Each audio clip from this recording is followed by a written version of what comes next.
जय सिया राम। हनुमान भक्ति चैनल पर जब हनुमान जी से संबंधित विषयों की बातचीत होती है तो कुछ लोग मैसेज करते हैं और लिखते हैं कि आप एकेश्वरवाद को बढ़ावा दे रहे हैं।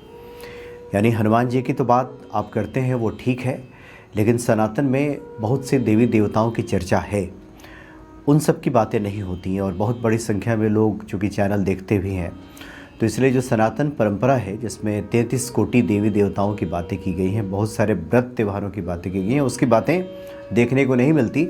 एकेश्वरवाद को आप बढ़ावा देते हैं।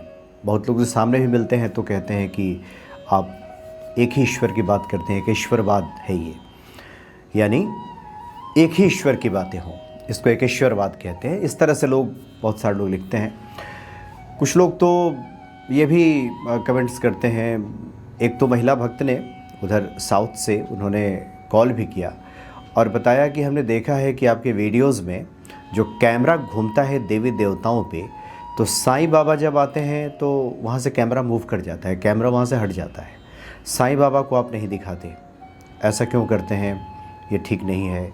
कुछ लोगों ने नाराज़ होकर के भी लिखा कि भला आप हनुमान जी की बात करते हैं, लेकिन जब अन्य देवी देवता दिखाई दे रहे हैं फ्रेम में, वहाँ वीडियो में कैमरे के माध्यम से, तो जहाँ साईं बाबा आते हैं तो फिर वहाँ से कैमरा घूम क्यों जाता है। जितने वीडियोज़ हैं हनुमान भक्ति पे, किसी वीडियो में साईं बाबा दिखाई क्यों नहीं देते। इस तरह के भी सवाल लोग उठाते हैं कि ऐसा क्यों करते हैं आप। तो अब देखिए, हमने तो अब सबको बताया कि देखिए सबके अपने अपने इष्ट हैं, सबका जिससे जिससे जुड़ाव होता है, भाव होता है, जिसकी बातें व्यक्ति हृदय से कहना चाहता है उसी की बातें करता है। सबका सम्मान है। और यहाँ पे सनातन परंपरा में शैव हैं, भगवान शिव के भी उपासक हैं, वैष्णव हैं, भगवान विष्णु और उनके जो तमाम अवतार हैं उनके उपासक हैं, शाक्त हैं यानी माता रानी के तमाम उपासक हैं। ये तीन ही श्रेणी है, इसमें सभी आ जाते हैं। बहुत सारे व्रत त्यौहार भी हैं, समय समय पे कुछ आवश्यक होता है, लगता है कि हाँ बात होनी चाहिए और समय मिला तो इस पर अवश्य ही बात होती है। ऐसा कोई विचार करके या किसी इरादे से ऐसा कुछ नहीं किया जाता। ये बस एक प्रेरणा की बात है, एक भाव दिशा की बात है। समय और परिस्थिति के अनुकूल जो चीज़ें, जो विचार मन में उठा, उसी के अनुसार बातें होती हैं। जब हनुमान भक्ति की शुरुआत हुई थी तो शुरुआती दिनों में बाबा नीम करोली जी महाराज की बातें नहीं होती थी, हनुमान जी की बातें होती थी। फिर बाद में लोगों ने लिखा कि हनुमान जी कहीं प्रतिरूप हैं, और मेरा परिचय भी जब बाबा नीम करोली जी महाराज से हुआ, उन्हीं की प्रेरणा से एक भक्ति जगी, मन में श्रद्धा विश्वास का उदय हुआ। उसके बाद फिर हम उनकी भी बात करने लगे। तो खैर, आज हम बात करेंगे इसी कड़ी में, जिस तरह के लोग सवाल उठाते हैं कि अन्य देवी देवताओं की व्रत त्योहारों की बातें क्यों नहीं होती। तो एक बहुत महत्वपूर्ण व्रत आने वाला है, इसको हम कहते हैं वरुथनी एकादशी। वैसे तो पूरे साल में 24 या 26 एकादशी पड़ता है पूरा, और एकादशी की महिमा पे जितनी बातें की जाएं कम है। उसमें से जो बैसाख महीने के कृष्ण पक्ष की जो एकादशी आती है, जिसको बरूथनी एकादशी कहते हैं, ये भगवान विष्णु के वराह रूप से जुड़ा हुआ है।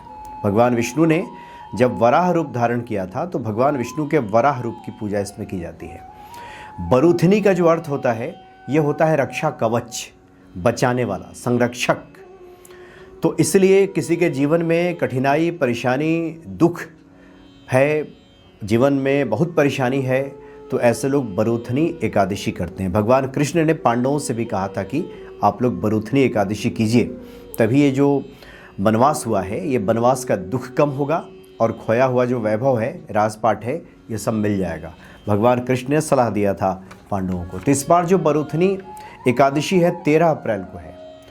13 अप्रैल को व्रत किया जाएगा और 14 अप्रैल की सुबह 7 बजे से लेकर 8:30 के बीच में ये पारण का समय है। जो लोग व्रत करेंगे तो पारण करेंगे तो ये समय होगा।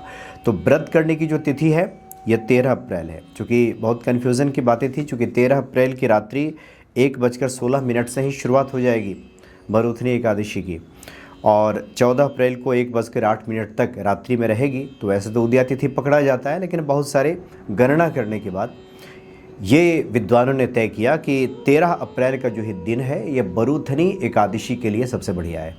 सोमवार का दिन है, तो इस दिन सुबह स्नान आदि क्रिया से निवृत्त होकर के भगवान सूर्य को जल अर्पित करने के बाद, अर्घ्य अर्पित करने के बाद भगवान विष्णु और महालक्ष्मी जी की आराधना की जाती है। उनको भेंट किया जाता है प्रसाद, मिष्ठान वगैरह, वस्त्र वगैरह भी भेंट किया जाता है। वैसे ही बताया जाता है कि उस दिन अगर आप अन्न का दान करें, चूँकि अन्न के दान को सबसे श्रेष्ठ बताया गया है।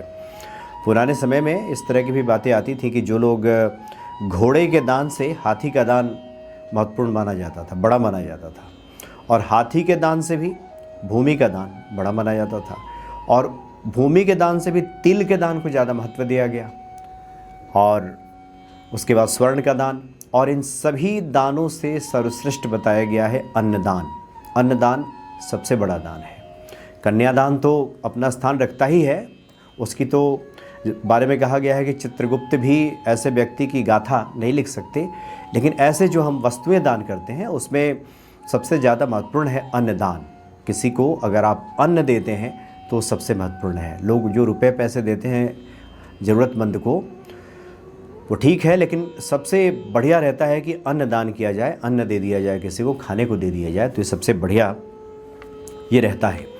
तो भगवान विष्णु और महालक्ष्मी की आराधना करने के बाद तुलसी का भी पूजन का विधान किया जाता है। ये दरअसल ये कथा आती है राजा मंधाता की। राजा मंधाता नर्मदा के किनारे वहाँ तपस्वी राजा थे वहाँ। तो एक बार जंगल में जाकर तपस्या कर रहे थे, वो पूजन में लगे हुए थे कि कहीं से एक भालू आया और भालू ने हमला कर दिया। उनके पैर को चबाने लगा, खींचने लगा, लेकिन वो तपश्चर्या में थे और तपस्या का एक विधान है कि व्यक्ति क्रोध नहीं करेगा, किसी प्रकार की हिंसा नहीं करेगा।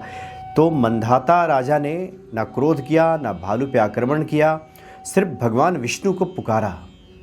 एक संत हृदय जो कर सकता है उन्होंने किया। तो भगवान विष्णु प्रकट हुए और उन्होंने कहा कि मेरे वराह रूप की आराधना करो, वराह रूप की पूजा करो। तो जिससे और भगवान विष्णु ने उस भालू का वध किया, उसको भगाया।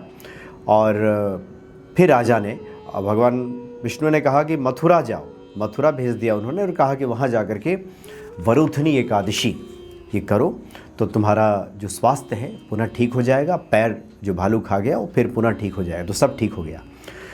तो सब कुछ किसी का लुट गया हो, सब खत्म हो गया हो, ऐसे लोग भी वरुथनी एकादशी का व्रत करते हैं तो उनका खोया हुआ वैभव लौट आता है। 2-3 चीज़ें इसमें नहीं करनी चाहिए उस दिन। सबसे पहला तो इसमें बताया गया है कि दिन में शयन ना करें, दिन में नहीं सोना चाहिए जो लोग व्रत करते हैं। तामसिक भोजन तो वैसे भी सभी को पता है नहीं करनी चाहिए। नकारात्मक विचारों से दूर रहना चाहिए। तुलसी दल उस दिन नहीं तोड़ना चाहिए। और चावल नहीं खा, चावल तो वैसे किसी को भी नहीं खाना चाहिए एकादशी के दिन। और जो व्रत करने वाले लोग हैं उनको तो विशेष तौर पे ध्यान देना चाहिए। तो इस प्रकार से जो वरुथनी एकादशी है का व्रत इस बार 13 अप्रैल को है। वैसाख का जो कृष्ण पक्ष का जो एकादशी है उस दिन है। और उस दिन ओम नमो भगवते वासुदेवाय का जप अगर व्यक्ति करे तो निश्चित तौर पे भगवान विष्णु की कृपा प्राप्त होती है और महालक्ष्मी जी भी हम पर प्रसन्न हो जाती हैं। तो एकादशी का ये महत्व है। जो लोग भी एकादशी व्रत करते हैं उन्हें अवश्य करना चाहिए। और बाकी जो सनातन परंपरा के मानने वाले जानने वाले लोग हैं उनको इन सब विषयों की भी जानकारी रहनी चाहिए। नहीं तो कई बार हमारी जब बातचीत होती है कुछ लोगों से, तो बहुत से लोगों को गोत्र ही पता नहीं है। बहुत से लोग जो हनुमान यंत्र के लिए संपर्क करते हैं और उनसे पूछा जाता है कि आप अपना गोत्र बताइए, उनको गोत्र का ही पता नहीं रहता। ये आवश्यक है जानना, हम किस ऋषि कुल से आ रहे हैं, किस परंपरा से हम आ रहे हैं, दादा परदादा के बारे में जानना। हमारा गोत्र क्या है, हमारा कुल क्या है। वैसे तो जिसको नहीं पता उसके सबके कश्यप हैं, कश्यप ऋषि। जिसको नहीं पता कि हम किस गोत्र के आते हैं उनको कश्यप ऋषि को मान लेना चाहिए। वहीं से सब ये चली है चीज़ें, लेकिन जानकारी होनी चाहिए। ये आवश्यकता इस बात की है कि हर कोई जागरूक रहे। आवश्यक नहीं कि सभी सब व्रत करें, सब अनुष्ठान करें, जानकारी रहे, ये ऐसा होना चाहिए। तो भक्त उस दिन 13 अप्रैल को वरुथनी एकादशी का व्रत कर सकते हैं और भगवान विष्णु की कृपा प्राप्त कर सकते हैं। जय सिया राम।